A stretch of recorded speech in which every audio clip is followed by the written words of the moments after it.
बाळा, आज मला तुझ्याशी थोडं बोलायचंय. थोडा वेळ थांबशील माझ्यासाठी? खूप धावतोयस रे तू, सुखाच्या मागे आणि पैशाच्या मागे. पण तरीही रोज रात्री उशीवर डोकं टेकवल्यावर तुला रिकामं का वाटतं?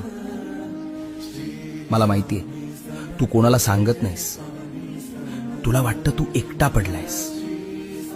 अरे, ज्याच्या डोक्यावर साक्षात ब्रह्मांड नायकाचा हात आहे, तो एकटा कसा असू शकतो?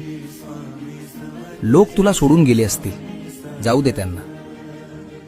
ज्यांनी तुला माती समजून पायाखाली तुडवलं, त्यांनाच एक दिवस तुला डोक्यावर घ्यायला लावीन. फक्त तू हिम्मत हरू नकोस. तुझ्या प्रत्येक संकटाची ढाल मी बनलोय. तुझं सगळं ओझं माझ्या पायावर सोडून दे. भिवू नकोस. मी, होय मी, तुझ्या पाठीशी